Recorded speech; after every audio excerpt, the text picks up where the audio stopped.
este novo episódio vamos, o primeiro que estamos a gravar no mês de junho, com semanas cheias de feriados e cheias de celebrações, tem sido mais difícil para nós nos organizarmos e passarmos aqui um bom tempo de conversa. Mas então o que é que passou, o que é que aconteceu já nesta primeira quinzena do mês de junho que queiras trazer aqui à nossa conversa e partilha, Padmeno? Primeira quinzena do mês de junho, eu creio que a última vez que gravámos ainda estávamos em maio, não era? Estávamos mesmo assim no final. Final de maio, sim. E entretanto, o que é que tivemos? Tivemos a celebração do Crisma, veio cá o Dom Rui Gouveia a celebrar o Crisma na sexta-feira, dia 13 de junho, dia de Santo António. Sim, nós aproveitamos os feriados, que para nós são como se fossem domingos, por isso nem todos os concelhos têm essa vantagem de ter esse fim de semana. Então o senhor Dom Rui Gouveia tinha disponibilidade nesse dia 13 de junho, então veio cá de manhã, teve um programa completo, né? Passou cá o dia todo, cá em Cascais. É verdade, passou a manhã cá a celebrar os Crismas primeiro, depois teve a conversa com as pessoas ainda fora da igreja, depois do Crisma, almoçou com os senhores padres e depois, logo às 3 da tarde, portanto fez o almoço rapidinho, já estava pronto para ir para a procissão de Santo António que acontece aqui na Vila. Este é o terceiro ano que estamos a fazê-lo, não é? Sim, 2023, 2024, 2025, a terceira vez que desta vez tivemos o Bispo então a presidir, o nosso Bispo auxiliar que está aqui a supervisionar a nossa região. Foi uma oportunidade semi-perdida, porque nós já tínhamos falado sobre isto, desta procissão ser não só nem sobretudo uma procissão da Vila de Cascais, mas uma procissão da Vigararia de Cascais, não é? Porque Santo António é padroeiro, é do município, não é padroeiro nem da paróquia de Cascais, nem nada, é padroeiro aqui da Cidadela de Cascais, que agora já está desativada, mas foi engraçado que o município que ajudou a organizar assim, a parte logística e prática da procissão, deste ano trouxe de uma forma mais visível, assim, com bandeiras a sinalizar as várias freguesias em primeiro lugar e depois algumas associações desde esportivas, culturais, humanitárias aqui do concelho, por isso acho que é um caminho que nós ainda podemos percorrer, de fazer esta procissão uma coisa mais vicarial. Eu lembro que o ano passado e até há 2 anos já começámos a falar disso em reuniões de vigararia. O problema é sempre depois operacionalizar a coisa e trazer à memória na altura certa. Exatamente. Que acho que até falámos, foi logo no primeiro ano, que isto de facto era bom para ser um momento de congregar a vigararia toda. Falámos logo na reunião a seguir, o problema é que passou as férias em um ano. Depois passa logo a seguir, vem o agosto, o julho e o agosto, em que as coisas ficam em banho-maria, e pronto, e depois começamos logo em setembro. Temos que pedir a alguém para nos lembrar, assim, na altura da Páscoa, para começarmos a preparar com os outros padres a razoabilidade de fazermos assim nesta procissão ser também uma expressão da igreja aqui da Vigararia, que por acaso coincide também com os limites geográficos do concelho de Cascais, acho que era um sinal muito bonito. Mas tivemos outros sinais, não foi? No Crisma? Crisma não foi só Crisma, nós tivemos Crismas, primeiras comunhões de alguns que estavam-se a preparar a fazer o Crisma. Tivemos uma admissão à Igreja Católica. Explica lá o que isso é. Portanto, quando alguém é batizado e com batismo válido noutra confissão cristã, portanto, imaginemos quando alguém foi batizado na Igreja Anglicana, que foi o caso desta admissão, ou na Igreja Ortodoxa, que é o caso também de outras que já tivemos no passado, e pede para se juntar à plena comunhão com a Igreja Católica, então existe aquilo que se chama um rito de admissão, onde essencialmente faz-se uma profissão de fé. E o bispo depois, então, recebe essa pessoa na Igreja Católica. Sim. É a profissão de fé e depois tem aquela adendazinha, né, que nós também costumamos fazer quando fazemos a tomada de posse, por exemplo, dos nossos cargos eclesiais, que professamos a fé, como está no símbolo de Niceno-Constantinopolitano, ou no símbolo dos apóstolos, e depois no final dizemos: creio também firmemente em tudo aquilo que a Igreja me ensina como revelado por Deus. Na prática é esta admissão à Igreja Católica, que tem a revelação e a tradição no seu sustento, né, daquilo que nos é dado a conhecer como verdadeiro da parte de Deus e digno de fé. Portanto, tivemos uma dessas admissões. Já agora, só para pôr entre parênteses, porque numa das minhas conversas, acho que era com uma das irmãs, não aqui da nossa paróquia, mas que tem catequese, e que me perguntaram, assim, só de conversa de corredor quase, como é que se fazia por causa disso, porque havia já um menino na catequese que tinha sido também batizado na Igreja Ortodoxa, julgo eu, então era para saber se podia dar a primeira comunhão ao menino ou não. E eu tive-lhe a explicar, irmã, isso, a admissão tem que ter o conhecimento e a aprovação do bispo, não é uma coisa que nós no nosso grupinho de catequese fazemos, por isso todos aqueles que nos ouvirem, que se calhar estes casos podem começar a ser cada vez mais habituais, por causa também desta vinda de gente de outros lugares, de outras culturas, e que os cristãos, levando a sério a sua fé, também querem participar na vida ativa da Igreja. Já ficamos a saber que é um processo simples, mas é um processo que tem que ir diretamente ao Sr. Patriarca, nem sequer o Vigário-Geral despacha como uma questão de serviço, ou seja, o Sr. Prior tem que fazer esse requerimento e tem que dar as razões para a aceitação, e depois o Sr. Bispo assina e carimba e fica depois registado nos livros de batismo. Porque na prática fica com uma folha de batismo, como se tivesse sido batizado aí, embora não tenha sido, não é? Na folha de batismo diz que onde é que foi batizado. Sim, na Roménia, mas fica na com Ucrânia, o registro também naquilo que são as burocracias da Igreja. Fica no assento da Igreja na paróquia, não é? A dizer que foi batizado, neste caso em Inglaterra, no dia tal, e depois ao lado dizer que foi admitido à Igreja, na plena comunhão da Igreja Católica, no dia tal, em Cascais, assinado pelo parque, e depois no arquivo do batismo nós colocamos a sentença ou a declaração do Sr. Patriarca a conferir essa admissão. Por isso, a partir daí, a partir de agora, qualquer, se for preciso um papel qualquer por causa do não sei, do crisma, ou por causa de papéis depois para o casamento, porventura, tudo, começa-se a pedir na paróquia onde fica esse registro da admissão, em que se diz que o batismo foi recebido em Inglaterra e depois foi admitido à Igreja Católica no dia tal. Já nos aconteceu também no passado uma pessoa que estava a fazer preparação para o crisma e que, pronto, nesse caminho todo fomos pedindo também os papéis da certidão de batismo e tudo mais, e fomos a ver. Mas espera aí, esta pessoa foi batizada na Igreja Ortodoxa, não é? Sim. E a pessoa tinha mais ou menos noção disso, mas não tinha assim a noção plena.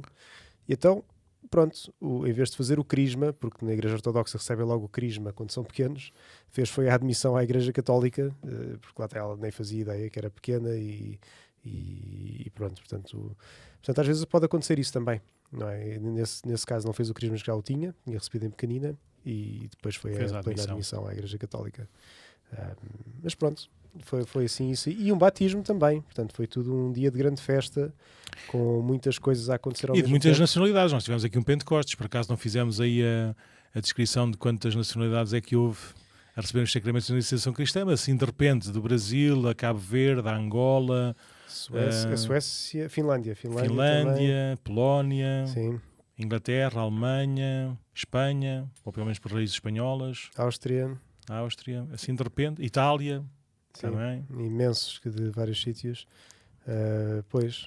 Assim de repente, e depois também de vários caminhos de formação, não é? Desde os adultos que fizeram a catequese connosco, assim aos domingos à tarde, depois aos grupos de jovens mais comuns, depois sim, e depois temos sempre o crisma, normalmente é só uma vez por ano, num dia e numa hora precisa, e às vezes há sempre alguns que não estão disponíveis porque já tinham outras marcações e não conseguiram tirar, então alguns depois são crismados noutras paróquias, não é? com a nossa informação, e também acontece a mesma coisa ao contrário, não é? Nós também recebemos de outras paróquias ou de outras comunidades de formação e que também são crismados cá. Por isso, é uma animação, é uma festa de igreja muito, muito bonita. Sim, e foi uma alegria celebrar tudo isso. Depois, no final da procissão, como o dia ainda estava curto, não é? Acrescentámos mais uma bênção da Avenida Papa Francisco. Não foi só rotunda no dia jubilar diocesano, que já falámos sobre o dia jubilar diocesano aqui, não já? Acho que foi ia acontecer a seguir, mas pronto, mas falámos sobre o que ia acontecer, então olha, as expectativas cumpriram-se todas, foi espetacular. Sim, agora continuando, houve a bênção aí da rotunda Papa Francisco, que foi o primeiro sítio onde o Papa entrou, saído da autoestrada da A5 no Concelho de Cascais.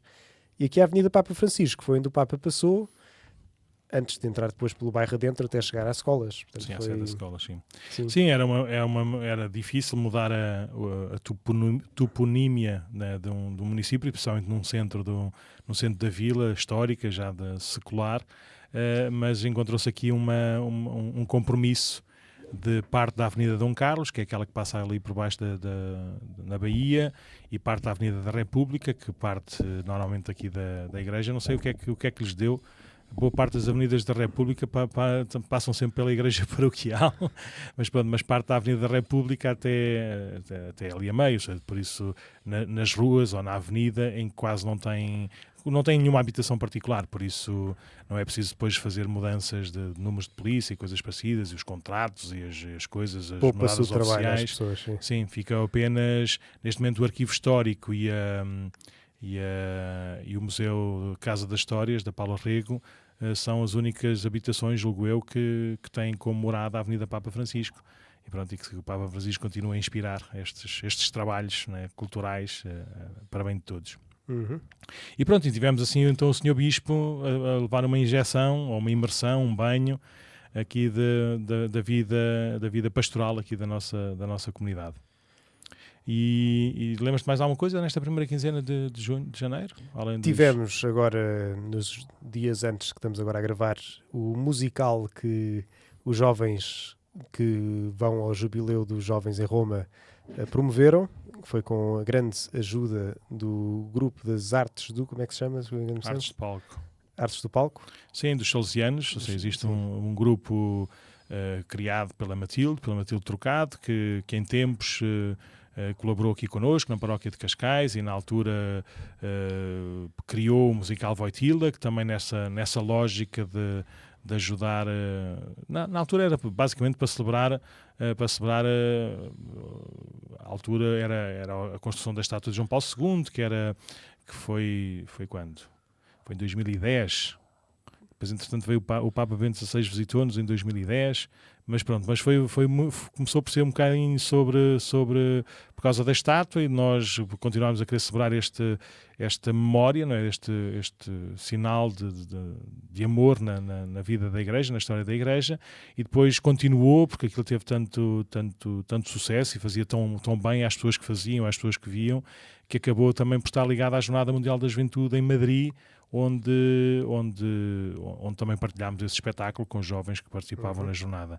E desta vez, como um dos jovens, ou uma das jovens, nasceu na altura em que estava a fazer o musical Voitila pela primeira vez, a filha mais velha da Matilde, e que vai a Roma também ao Jubileu dos Jovens aqui no nosso grupo, então sugerimos e pedimos à Matilde, que também tem esta escola de teatro musical, se ela se dispunha, se eles se dispunham, e foi toda a gente, todos os intervenientes, os artistas, os que trabalhavam lá no palco, fora do palco, o Arthur, o pianista, o diretor musical, também a Matilde, que é a coreógrafa, que ensina lá os passos de dança, todos ofereceram o seu tempo e o seu trabalho, que não foi pouco, e foi extraordinário, para que todas as receitas que pudéssemos angariar com o musical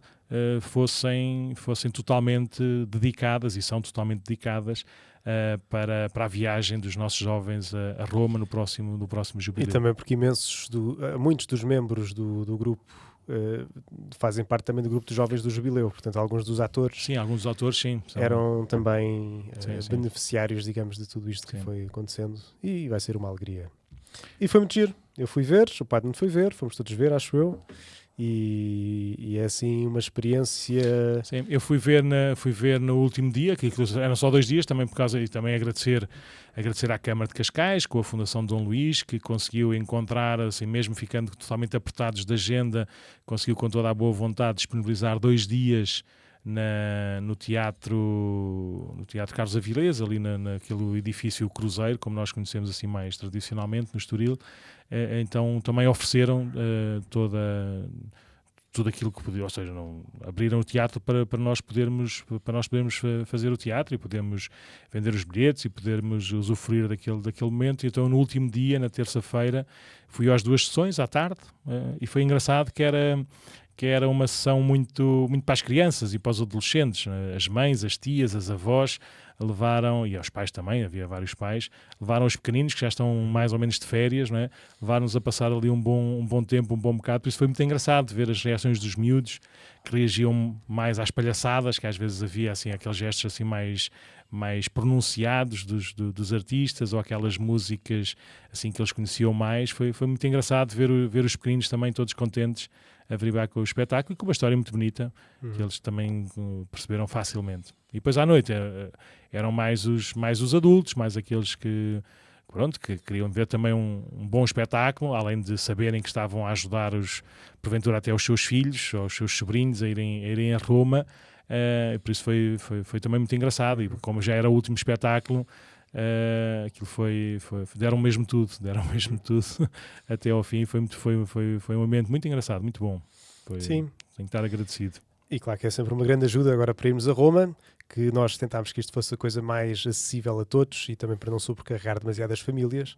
E agradecemos a todos os que ajudaram e continuamos a pedir a quem possa patrocinar a nossa ida a Roma, que nos possa ajudar. Ainda vamos ter mais um arraial daqui a umas semanas, também com esse fim.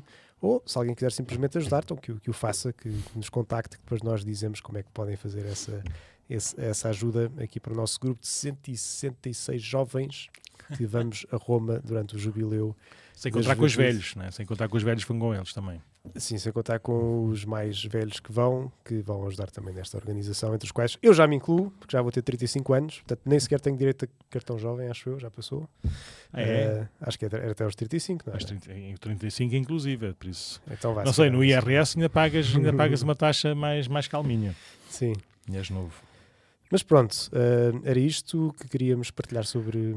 Boa, então se calhar também, e fazendo já a passagem para uma dos temas de conversa nossos, falar um bocadinho sobre Roma. Porque Roma, pois foi. Uma das coisas que fizeste também nestas semanas foi fazer uma peregrinação hipersónica a Roma. É com um dos grupos de catequese que eu acompanho aqui na paróquia, que é um grupo auto-intitulado Mãe Longas. Portanto, porquê? Porque... Heterointitulado Beatas. Heterointituladas Beatas, pronto. Assim, de algumas mães de campos de férias ou tias de campos de férias de há uns anos atrás, que agora já nenhuma delas é, se não me engano. Sim, foi um grupo que foi começando a ser criado naturalmente. Sim. E era acompanhado pelo Padre Ricardo, né? E que agora, quando vieste para cá, começaste a acompanhar de forma mais próxima. Comecei a acompanhar de forma mais próxima, então organizaram uma pequena peregrinação de 3 dias, que foi terça, quarta e quinta, com tudo muito organizado ao minuto. Desde a chegada lá de manhã cedo para aproveitar o dia ao máximo, e portanto saímos daqui de Cascais, eram 4 da manhã para começar bem o dia. Nessa noite devia estar muito nervoso porque ia ficar sozinho em casa. Eu lembro de te sentir a sair de casa a essa hora e só depois é que adormeci em paz. Pronto, foi às 4 da manhã, lá fomos. Depois foi mesmo uma grande riqueza, porque apesar de ser junho e ser também época alta de Roma, deu para aproveitar imenso tudo. Foi o primeiro dia, começámos logo por celebrar a missa na Basílica de Santa Maria Maior, onde está agora sepultado o Papa Francisco, pelo que prevíamos que ia ser mais complicado entrar com filas e assim, mas não, foi muito fácil, só passar lá pela segurança para garantir que está tudo em ordem. Tínhamos a capela semi-marcada, mas conseguimos, isto aqui porque o Sr. Padre, isto elas não sabem, vão saber agora, o Sr. Padre esqueceu-se de confirmar a capela, ou seja, mandaram-me um e-mail a dizer que podia ser ou ao meio-dia ou à 1, e eu assumi, pronto, pode ser ao meio-dia ou à 1, faltava dizer, ok, pode ser à 1, mas felizmente lá os franciscanos da Imaculada, que são lá os gestores da igreja, felizmente naquele dia... Estavam amigos. Eles são muito simpáticos, mas não tinha nenhuma implicação pelo facto de não ter marcado, então pronto, lá tivemos a missa nesse dia. E depois... Não, a missa haveria ter sempre. Sim. Foi nesse lugar, foi melhor. Mas é um bocado complicado, porque de manhã, sim, é fácil arranjar missas. À tarde já teríamos que estar num certo sítio a uma certa hora, e como íamos para um sítio bocadinho mais fora, não era líquido que conseguíssemos um sítio ou uma missa onde nos pudéssemos juntar. Mas, portanto, ainda bem que correu tudo bem. Chegámos, tivemos logo missa para começar bem. Fomos depois até à Basílica de São João Latrão. São João Latrão, portanto, que é a sede do Papa. Aí também tem uma Porta Santa, que também passámos a Porta Santa. Portanto, passámos a Porta Santa em Santa Maria Maior, São João Latrão.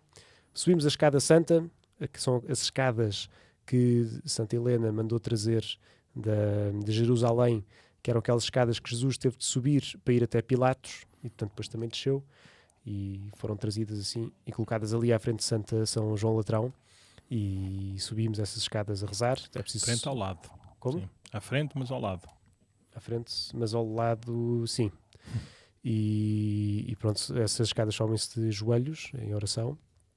Fomos depois à Basílica de Santa Cruz em Jerusalém, onde estão algumas relíquias, seja da Santa Cruz, seja do prego onde Jesus foi, Com que Jesus foi pregado na cruz, e bem, e também aquele letreiro que dizia Jesus de Nazaré, Rei dos Judeus, nas 3 línguas, como diz a Sagrada Escritura. E bem, para mim é sempre um daqueles sítios mais tocantes de ir, porque primeiro não está tanto dentro do circuito turístico, é assim um bocado fora. Então, normalmente, só quem sabe é que vai assim de propósito, não está bem a caminho de nada, portanto, vai-se mesmo até lá. Mas faz parte de uma daquelas 7 igrejas da peregrinação de São Filipe Neri, não é? Mas é parte dessas igrejas de peregrinação de São Filipe Neri, sim, uma das 7 igrejas. Sim. Então, tivemos aí a rezar um bocadinho, cantámos, que foi giro também, ali diante das relíquias de Jesus, e esse foi o primeiro dia. Portanto, já estávamos estourados no final do dia, e no dia seguinte tínhamos logo de estar às 7 da manhã em São Pedro, onde celebrámos na Capela Clementina. Mas atenção, estar às 7 horas na Basílica de São Pedro não é como estar às 7 horas da manhã na Paróquia de Cascais, que estaciona a 1 metro e chega 5 minutos depois. Tu tens de estar lá para aí 1 hora ou 1 hora e meia antes, não é? Para passar a segurança, para chegares à sacristia, para... Mais ou menos, tínhamos de estar às 7 horas na porta para entrar. Portanto, está bem, a missa não era às 7. Não, a missa ia ser às 7h15. Portanto, tivemos lá estar às 7. E, portanto, horas italianas, que é tudo 1 hora mais cedo, não é? Portanto, é 1 hora a mais, portanto, as 7 horas italianas são as nossas 6, não é? Portanto, se no outro dia fomos às 4 da manhã, depois estávamos ali às 6 da manhã, portanto, tivemos de acordar às 5 da manhã, portanto, foi quase ali 24 horas depois, lá estávamos. Mas foi uma grande graça. Encontramos outros padres portugueses que também se juntaram a nós, e pronto. Depois fizemos a audiência geral com o Papa, que foi também uma grande graça. Depois da audiência geral fizemos o percurso jubilar para ir à Porta Santa de São Pedro, que é muito giro porque aquilo tem lá uma série de voluntários prontos que dá uma cruz a cada grupo e depois dá-nos assim um guiãozinho das orações que fazemos a caminho de São Pedro, que são os salmos, tem assim umas orações que vão fazendo ao longo do caminho, uma ladinha dos santos, e depois de passarmos pela segurança, que é sempre preciso passar pela segurança, entramos pela Porta Santa de São Pedro e depois estamos dentro da Basílica, vamos até às relíquias de São Pedro, onde professamos a nossa fé, dizemos o credo, e depois aí acaba a peregrinação jubilar. Vamos em grupos, portanto, nós éramos um grupo que depois outras pessoas se juntaram a nós, porque aquilo tentam fazer assim grupos compactos de X pessoas, e foi muito engraçado, porque ali também foi uma pequenina experiência de Pentecostes de igreja, que além de nós, depois estava aqui um grupinho de brasileiros, depois estava aqui um grupinho não sei o quê, fizemos assim um grupo maior, todos juntos, e ainda que não nos conhecêssemos de lado nenhum, estávamos a rezar juntos, o que é bonito de ver também neste ano de jubileu, assim, pronto, na verdade depois não houve nada para além disso, mas só aquele momentinho de oração em conjunto é bonito, pelo menos eu gosto sempre. E bem, e depois de São Pedro fomos à Igreja dos Portugueses, fomos ao quarto de Santo Inácio de Loyola, à Igreja do Jesus, e fomos depois rezar o terço à Igreja de Santa Maria Sopra Minerva, que é a igreja que está atribuída ao Cardeal Dom Marto. Exatamente. E a de São Santo António ainda está com o nosso Dom Manuel Clemente, que é aquela igreja que lhe é atribuída. Pronto, terceiro dia. Missa em Santa Maria Maior, fomos às Catacumbas, Basílica de São Paulo fora de muros, e acabou assim a peregrinação. Portanto, fomos às 4 basílicas maiores, a todas as portas santas. Boa. Isto é um cheirinho das peregrinações que aqui a paróquia de Cascais, fomentada, sim, fomentada e desejada por muitas pessoas e também organizada por algumas pessoas aqui da paróquia. Nós deixámos passar aqui esta parte boa e bonita das últimas festas, mas agora, a partir da próxima semana, talvez a gente vai investir em força na divulgação, porque há muita gente que quer ir a Roma neste ano jubilar. É difícil, ou seja, está tudo um bocadinho mais caro, né? Principalmente lá os acolhimentos, né? Ficámos lá, mas estamos a organizar uma peregrinação em setembro e outra em novembro, para ver quais é que são as melhores datas também mais disponíveis para as pessoas. São 2 datas mais tranquilas em relação àquilo que são os afazeres lá do Jubileu Central, né, em Roma. Por acaso, houve um consistório agora em que ficou decidida as datas da canonização. Já se sabe quando é que vai ser a canonização do Carlo Acutis E do Pier Giorgio Frassati. Para quem vai ao Jubileu dos Jovens ficou muito triste, porque íamos ter a canonização do Pier Giorgio Frassati no Jubileu dos Jovens e já não vamos ter. Quando é que vai ser? Vai ser, se eu não me engano, acho que é dia 7 de setembro. Acho que é dia 7, deixa aqui confirmar se é o... Mas não são essas as datas que nós organizamos, acho eu. Como? 7 de setembro vai ser tanto do Carlo Acutis como do Pier Giorgio Frassati. Portanto, sim. É? Creio que sim. Deixa ver se não foi essa data que nós já reservámos. Carlo Acutis, 7 de setembro de 2025. E o Pier Giorgio Frassati também. É os 2 no mesmo dia. Muito bem, mas estamos a organizar aqui as peregrinações. Deixa eu só ver rapidamente, que eu sou péssimo nisto. Para quando é que será?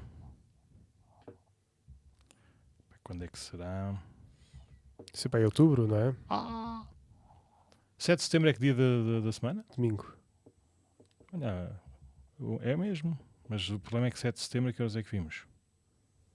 Que vão-se embora antes de... É pouco provável que vão, que é o dia da procissão do mar, não é? Não, isto aqui é a data que está preparada e programada.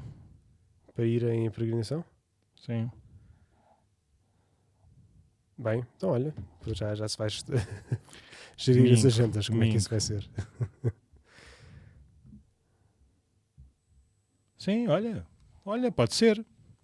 Quem diria, tá? Olha, uma das datas pré-reservadas é de 3 a 7, ou seja, termina com a canonização do Carlo Acutis e do Pier Giorgio Frassati. Mais uma para a gente fazer. Mais um motivo. E depois a outra é em novembro, na altura do São Martinho. Por isso agora vão estando atentos, vão estando atentos, se quiserem. Mas olha que engraçado. Já viste as coincidências que Nosso Senhor nos põe à frente? E pronto, e depois por outro lado também é uma pequenina amostra do que os jovens vão usufruir, não com pouca gente, mas com muitos jovens do mundo inteiro, do que é passar um jubileu também em Roma, ao fazer essas caminhadas todas, e depois com certeza vão ter momentos de catequese, de música, de várias atividades, e estarem todos juntos, um bocadinho para fazer ali um bocadinho a preparação para depois a grande Jornada Mundial da Juventude na Coreia do Sul, que será extraordinária, principalmente por causa dessa marca do Extremo Oriente, que é uma das... e da Ásia, não é? Que é uma não sei, dos pulmões mais vibrantes, não é? Aqui da vida da Igreja no mundo de hoje, de agora. Pronto, e já que estamos a falar de Roma, quem vai a Roma e não vê o Papa, viste o Papa? Vi. E falámos com o Papa também. Falaram com o Papa? Em português, em chinês, em espanhol, em inglês? Bom, primeiro tenho de esclarecer, não fui propriamente eu que falei, não é? Mas que nós estávamos numa zona perto do sítio onde o Papa deu a catequese. Isto porque tínhamos 2 pessoas que estavam em cadeira de rodas. Portanto, tivemos que, por chatice nossa, não é? Foi uma chatice, tivemos de ir para essa zona especial a empurrar as cadeiras de rodas. Portanto, estávamos ao lado dos acabados de casar, que iam cumprimentar o Papa. E eram para aí umas 100 pessoas que estavam assim em toda uma secção, que no final da audiência geral o Papa foi cumprimentar cada um dos noivos à medida que os cumprimentáveis iam saindo, e nós estávamos noutra secção que não nos mandaram embora. Portanto, nós continuámos ali, até que o Papa deu assim a curva de uma fila e começou a ir para a outra, e as pessoas que estavam comigo deram assim um grande grito e disseram: Santo Padre, venha a Portugal, venha a Fátima. E ele respondeu para nós, sim, Fátima. Depois sorriu e continuou. Pronto. Esta foi a nossa conversa com o Papa. Assim acho que se dizia que ele já tinha sido convidado para vir a Fátima como cardeal a presidir um 13 de maio, um 13 de outubro. E veio? Não, foi convidado para vir, acho que era para 2026, por isso os convites têm que ser feitos sempre com um bom tempo de antecedência. Então já está marcado. Pronto. Já está marcado, já foi convidado, não é? Como cardeal. Pode ser que escape e que ninguém repare. Sim, mas vimos aí, fomos à audiência geral e pronto. É uma experiência bonita que eu acho que aquela coisa quando se vai a Roma tem que se fazer uma experiência destas, não é? Agora, claro que depois temos de ter o dom da resiliência, porque estava um calor tramado e aquilo não tem sombra. Portanto, estamos lá ali durante 3 horas à espera, Sim, ou 2 horas. Tem que levar um chapéuzinho sempre, tem que levar água. E pronto. E depois rezar muito. Sim, dormir uma cestazinha. Rezamos a liturgia das horas, dá para fazer tudo. Pronto. Há tempo para aproveitar. Conhecer pessoas. Isso é aquilo que eu também acho piada a Roma, que uma pessoa de repente também tinha ali ao lado um que era da Nicarágua. E este da Nicarágua estava a comentar que o país dele está um desastre. Não é? Ou seja, e para a igreja em particular, estava a contar que já tinha, agora esqueci-me dos números, mas era para aí 30 padres que foram simplesmente expulsos do país, que o bispo dele tinha ido para a prisão um mês e depois também foi expulso, e que ele agora estava ali, que está agora na Europa e que estava a se encontrar com o bispo, mas que a situação estava assim. Ele era um padre novinho que conta, que dizia mesmo assim, humanamente falando, não há nenhuma esperança assim, das coisas melhorarem. Ou seja, da forma como está disto e tudo mais, e diz que tudo começou quando a igreja, no fundo, posto do lado daqueles que estavam a sofrer ou diante de alguma injustiça, e que depois daí veio uma perseguição que está agora como está, que é muito duro ver-se tudo isso, via-se mesmo ali a cara de alguém que sofria com toda esta situação e pronto. Mas é verdade, é pensar que há irmãos nossos aqui na América Latina, do outro lado do oceano, que passam por privações sérias, não é? E mesmo a própria existência no país está posta em causa, que podem ser expulsos a qualquer momento. Sim, por serem cristãos, ou por serem padres ou bispos, sim, que não aceitam algumas leis, não é? Ou algumas orientações. Eu, por acaso, acompanho pouco essa parte, mas sei que o bispo... Qual é que é a capital da Nicarágua? Não me ponho isso mesmo, sim. Assim, deixa cá ver, olha, vou ver só para não parecer mal, mas... O bispo chamava-se Ortega, porque fazia lembrar o antigo presidente. Então, claro que toda a gente sabe que a capital da Nicarágua é Manágua. Claro, eu sabia que tinha água, mas não sabia bem qual é que era a parte. Não? Sim. Sim, mas foi esse bispo que falava mais e que fala mais abertamente contra o presidente, e cheio de razão, e que foi expulso, e juntamente com muitos dos seus padres, que ele sempre defendeu. Mas pronto, Papa, Roma... Queres dar assim um cheirinho? Lembras-te qual é que foi a catequese no teu dia? Se eu não me engano, foi sobre a esperança e foi sobre a parábola do semeador, quando eu lá estive.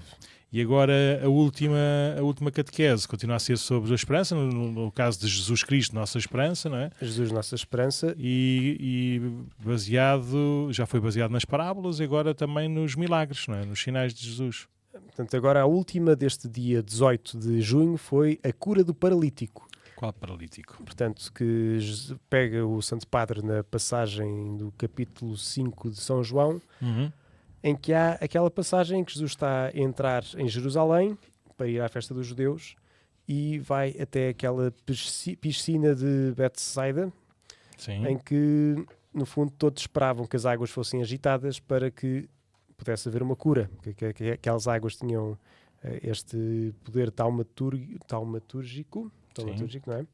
Para curar, e havia lá um homem paralisado, e começa logo o Papa por dizer, se calhar só mais como uma apresentação e não tanto como um resumo do texto, que ele faz uma leitura, digamos que temos claro o sentido literal do texto, o que é que aconteceu, e que foi esta cura objetiva que Jesus fez. Mas o Papa vai mais fundo, que tira um bocadinho este sentido espiritual, não apenas daquilo que aconteceu na altura, mas o que é que significa também esta cura para nós e o que é que o encontro com Jesus faz. Então ele começa logo assim por dizer que às vezes parece-nos que é inútil continuar a esperar, resignamo-nos e já não queremos lutar. esta situação é descrita nos Evangelhos com a imagem da paralisia. E, portanto, convida-nos depois a meditar sobre esta figura do paralítico com que Jesus se depara nesta piscina de Betsaida. E pronto. É engraçado que a piscina de Betsaida, ou aqui como diz no site do Vaticano, Betesda. Será que estou a inventar e não é Betsaida? Não. E significa a palavra Casa Betsaida, da Misericórdia. Não. Betsaida é em Cafarnaum, é no Mar da Galileia, a terra de São Pedro. Então estou mesmo a inventar, não é? Sim. Haiti Corazim, Haiti Betsaida, se tivessem... Então é Betesda. Betesda, sim. Pronto, a piscina de Betesda, eu parecia que não estava a soar bem, que quer dizer Casa da Misericórdia, no fundo onde aconteciam esses milagres e pronto. E ele começa por pegar a dizer isso, que muitas vezes o que nos paralisa é precisamente a desilusão. Portanto, não está a falar apenas da paralisia física, mas o Papa traz isto assim um bocadinho para a nossa vida do dia-a-dia, e dizer que sentimos-nos desanimados e corremos o risco de cair na preguiça. Dizer, olha, já passou, já falhei, já não sou aquilo que eu esperava há uns anos atrás, portanto, olha, agora é um bocadinho indiferente, é só a seguir como isto está, e uma pessoa desanima, não é? Portanto, que esta paralisia que pode vir de nos sentirmos desiludidos e depois cair assim na preguiça. E depois segue um bocadinho aquilo que foi o percurso da cura que Jesus faz. Ele começa por perguntar uma coisa que parece óbvia, não é? Queres ficar curado? Uhum. E que depois a resposta, também se calhar para quem lê, pode nos deixar assim um bocadinho surpreendidos. Que depois, quando Jesus lhe pergunta se ele quer ser curado, diz o Papa que é preciso fazer esta pergunta, que é uma pergunta necessária esta que faz, apesar de parecer óbvia, pois quando se está bloqueado há tantos anos, pode faltar até a vontade de se curar. Às vezes preferimos permanecer na condição de doentes, obrigando os outros a cuidar de nós, e é por vezes até um pretexto para não decidir o que fazer da nossa vida. Ou seja, está-nos o Papa a dizer que, de facto, esta doença que pode vir de uma desilusão, que depois pode levar ao desânimo, depois cairmos na preguiça e ficamos ali bloqueados, paralisados, que não andamos para a frente, e que até nos acostumamos a isso e que falta-nos até aquela vontade de querer sair daí e depois mostra qual é que é o caminho para sair, não é? E diz, Jesus, pelo contrário, remete este homem para o seu desejo mais verdadeiro e profundo. Depois o Papa continua, este homem responde de maneira mais articulada à pergunta de Jesus, revelando a sua visão da vida. Em primeiro lugar, diz que não tem ninguém que o mergulhe na piscina. Portanto, começa por dizer que a culpa não é dele, mas dos outros que não cuidam dele. E esta atitude torna-se pretexto para evitar as próprias responsabilidades. Mas é realmente verdade que não havia ninguém que o ajudasse? Pois o Papa, como bom Agostinho, vai buscar o santo inspirador da sua ordem e diz, sim, para ser curado tinha absolutamente necessidade de um homem, mas de um homem que também fosse Deus. Portanto, chegou o homem que era necessário. Por que continuar a adiar a cura? Ou seja, foi o encontro com Jesus que deu essa cura e depois, a partir dessa cura que Jesus lhe fez, Jesus depois também ajudou a descobrir que a sua vida está também nas próprias mãos dele. Portanto, não estava apenas à espera de alguém que lhe pusesse dentro d'água, mas que depois, quando diz para ele pegar no seu catre e ir embora, que, pronto, para não se deixar bloqueado por isso, mas que ele também tem um papel, tem uma decisão para no fundo, agarrar essa graça que Jesus lhe deu. Diz assim, o passado bloqueou até aquele momento, obrigou-o a ficar deitado como um morto. Agora é ele que pode pegar naquela maca e levá-la para onde quiser. Pode decidir o que fazer com a sua história. Trata-se de caminhar, assumindo a responsabilidade de escolher que caminho seguir. E isto graças a Jesus. E depois, diz o Papa, caríssimos irmãos, peçamos ao Senhor o dom de compreender onde a nossa vida se bloqueou. Procuremos dar voz ao nosso desejo de cura e oremos por todos aqueles que se sentem paralisados, que não veem uma saída. E, bem, foi assim uma catequese curta, muito objetiva e que também nos deixa um bocadinho a meditar. Podemos estar paralisados até sem saber o que é que aconteceu aqui dentro, ou se calhar com esta preguiça de ir às raízes do problema e deixar que Jesus vá lá e faço esta pergunta que ajuda a direcionar o desejo para, sim, eu quero ser curado, sim, eu preciso de Jesus, preciso do homem para me curar, e daí começar um novo caminho também com a minha decisão de querer segui-lo a ele. Não sei, eu gostei. Foi assim simples, direto e bem, consumo para meditar. Sim, o traço é sempre o traço da esperança.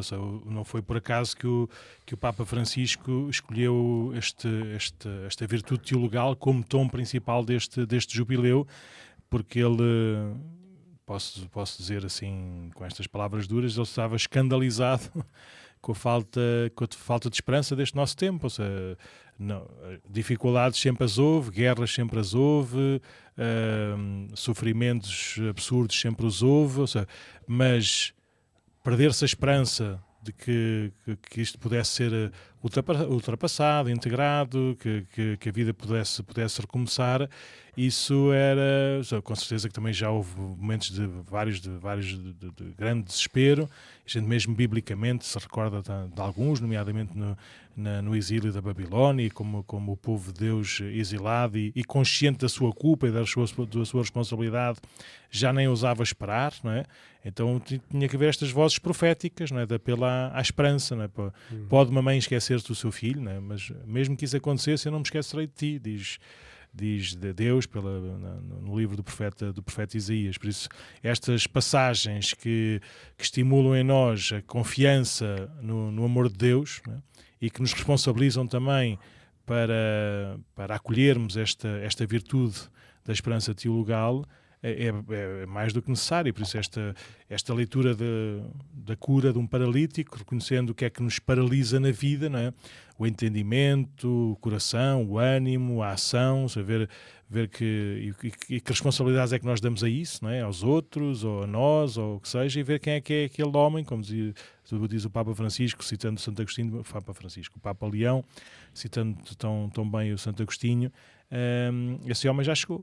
E é o verdadeiro homem e verdadeiro Deus que nos pode de facto, e já o fez pela sua morte e pela sua ressurreição, mas pode depois também manifestar o poder desse seu gesto na nossa vida cotidiana, né? E depois gosto particularmente daquilo que é comum nas curas de Jesus e que devia ser, e eu também acho que é, mas devia ser comum depois também na nossa vida cristã, na nossa missão na Igreja, que é depois a responsabilização. Então agora estás livre, então levanta-te, toma a tua enxerga, anda, põe-te a caminho, ou seja, faz, agora que estás liberto dessa paralisia, dessa prisão, então agora faz o teu caminho. E às vezes isso também é um bocadinho, seja, a pessoa sem esperança deixa de ter vontade, rumo, força, ânimo, não é, para seguir o seu caminho. E por isso é bom este jubileu, como marca também da nossa vida como uma peregrinação, marcado por esta virtude da esperança, que é, sendo de Deus, não é? É mais verdadeira do que as nossas experiências às vezes tão fortes, não é? De paralisia, de doença, de desânimo, e nós precisamos ser profetas, não é? Peregrinos dessa esperança. Muito obrigado. Isto é mais um apelo, se calhar devia fazer parte também da nossa formação cristã habitual, darmos estes 20 minutos por semana para irmos ouvindo as catequeses do Papa Francisco. Do Papa Francisco, que agora continua com o Papa Leão, sim. Mas continua, ou seja, o Papa Francisco, que foi ele que começou este ciclo de catequeses sobre o jubileu do ano 2025, mesmo com este tom do Jesus Cristo de Nossa Esperança, e depois o Papa Leão continuou, e percebe-se já assim alguns traços também da sua meditação e da sua proposta, não é, de reflexão e de vida para toda a Igreja. Muito obrigado, Sr. Padre Mendes, muito obrigado, Sr. Papa Leão. Muito obrigado, Sr. Padre Nuno. E que mais tem para nós hoje? Então, nós já falámos demais, mas estamos nas vésperas da solenidade do Corpo de Deus, e além das missas habituais que temos, porque é domingo, nós sabemos que o Corpo de Deus calha sempre a uma quinta-feira, não é? Porque é o dia da instituição da Eucaristia, por isso há de calhar sempre com possibilidade de fazermos ponte, não é? E por isso já se torna mais ou menos comum nas nossas decisões familiares, não é? Aproveitarmos estes dias para construirmos e para animarmos ainda mais os nossos laços familiares e descansarmos também um bocadinho a cabeça e o corpo, agora que o sol também já começa a brilhar com mais sem tanta timidez, e nada disso é mau, só é péssimo quando na festa da Eucaristia por excelência, né, nós não participamos com maior afinco. Aproveitemos depois a ponte, já que não trabalhamos, para descansar, mas a quinta-feira é feriado para a gente celebrar. Né? E nós este ano, aqui à conta do jubileu e das quartas com graça e tudo, e como proposta da nossa comunidade de língua inglesa, vamos fazer uma pequena procissão do Santíssimo, também aqui em Cascais, ali junto à Misericórdia, entre a Misericórdia e a Capelinha de Nossa Senhora da Conceição, e depois voltando outra vez para a Misericórdia para terminarmos o momento de adoração. Por isso será, julgo eu estou cheio de vontade, e foram eles que organizaram, a comunidade de língua inglesa, também muito diversificada, e com um capelão agora mais próximo, o Father Marcos, que vai estar aqui na nossa... Capelão não é capelão, ele é colaborador do Sim. pároco de Cascais, não é? E pronto, e há de ser, se calhar há de ser também coadjutor ou vigário paroquial também, por isso serve a comunidade. Neste momento, ainda por algumas dificuldades linguísticas, está mais ligado a essa comunidade de língua inglesa, mas o caminho será, como tem sido agora, não é? Sempre esta comunhão com os pastores, ou com o pastor na pessoa de nós os três padres. Mas daí só a reação, não era por causa do Padre Marcos, não, mas é só porque não é para ser capelinha, não é para fazer parte daquilo que é a vida da paróquia. É uma paróquia, é a paróquia de Cascais, também celebra e dá catequese, e tem as várias atividades, também voltadas um bocadinho para aquelas nuances normais da comunidade propriamente dita, não é? Que não, alguns residem aqui, outros residem um bocadinho mais longe, mas é a única missa em inglês aqui assim perto. Pronto, mas são eles que estão a organizar essa procissão, e vamos todos participar, e vai ser também um dia de Pentecostes bonito, porque vamos ouvir muitas coisas em inglês e em latim, e assim, em línguas que se calhar não estamos tão habituados a rezar, mas pronto. E então queria, não sei, estimular-nos a todos a aproveitarmos esta solenidade anual para continuarmos a crescer na devoção, na vivência litúrgica e naquilo que é a centralidade da Eucaristia na nossa vida de fé. Acho que já passou o tempo, acho que já não cola em ninguém quando se dizia, mas eu quando era mais adolescente dizíamos, não, eu sou católico não praticante, significava que sou católico mas não vou à missa, não é? E isso eu posso ser católico não praticante do género, sou católico mas não ponho em prática aquilo que Jesus ensina. Pronto, isso se calhar é a maior parte de nós, não é? Mesmo que procuremos pôr em prática, mas pôr em prática às vezes é mais difícil. Posso ser católico não praticante porque sou católico, mas não leio nada da Sagrada Escritura, não conheço nada dos ensinamentos de Nosso Senhor, por isso é apenas uma questão mais sentimental ou mais inspiracional. Agora, não ir à missa, a missa é o que constrói a Igreja, na ligação por excelência a Jesus, e em Jesus à Santíssima Trindade, e também naquilo que é a vivência atual e atualizada e próxima daquele gesto de Jesus redentor na sua cruz. A Eucaristia cura-nos dos nossos pecados, não é? Fortalece o nosso caminho de vida e estreita os nossos laços com Deus e com os outros. E há ouvi agora aqueles comentários, agora não sei dizer-vos de quem, mas era assim um autor católico a dizer qualquer coisa do género que na Igreja sempre houve assim alguns mandamentos, alguns ensinamentos de Jesus que se calhar nunca foram levados muito à letra na generalidade, não é? Vai, vende tudo o que tens, dá o dinheiro aos pobres, depois vem e segue-me. Pronto, temos o São Francisco de Assis e depois teremos alguns mais incógnitos, mas nunca foi levado assim muito à letra pelo comum da Igreja. E agora, nos Evangelhos dos dias de semana, estamos a ler o Sermão da Montanha, não é? Há aquele que te bater numa face, oferece outra face, não é? Há aquele que te roubar, dá-lhe em dobro. Há aquele que te obrigar, faz ainda mais. Ou seja, são coisas que na Igreja, não é, rapidamente se encontram desculpas, enquadramentos, acham que é um exagero, acham que é não sei o quê, que é não sei o que mais. Ele estava a dizer isso, ou seja, há muitos ensinamentos de Jesus que a Igreja se calhar nunca deu assim, a Igreja nos seus membros, não é? E até mesmo na sua comunicação pastoral nunca deu assim grande atenção. Mas há aquele mandamento de fazer isto em memória de mim, nunca falhou. Ou seja, Não há hipótese.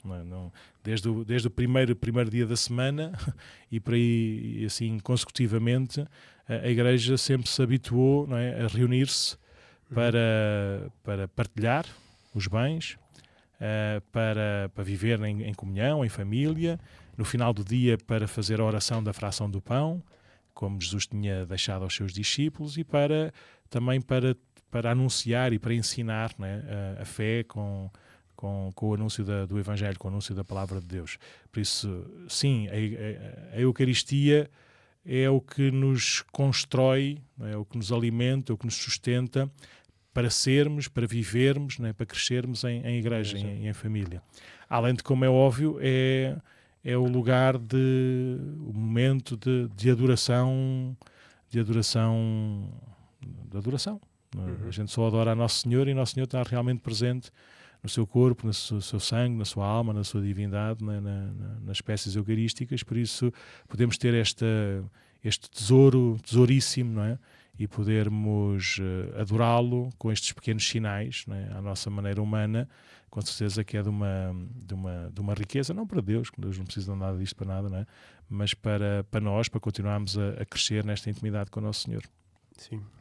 Por isso, olha, convido-vos a todos, já vão ouvir este podcast depois de acontecer, mas que agora nas férias a gente também faça lá um planozinho, né? Não só das horas de praia, ou nas horas de passeio, ou nas horas de dormir, mas também nos minutos para podermos rezar e para podermos participar na missa nos sítios onde a gente está, como com certeza já todos vão fazendo, mas renovemos esse compromisso e cresçamos nesse compromisso para não desperdiçarmos este dom maior, que é a celebração da missa.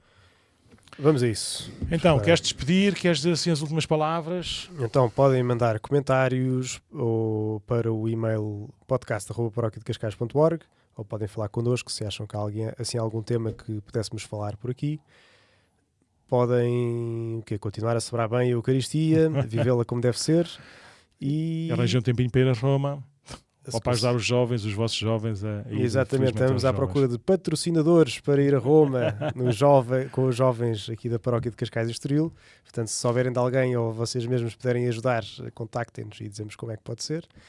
E vamos a isso. Vamos continuar nesta jornada digital até ao céu, se Deus quiser. Vamos a isso. Vamos!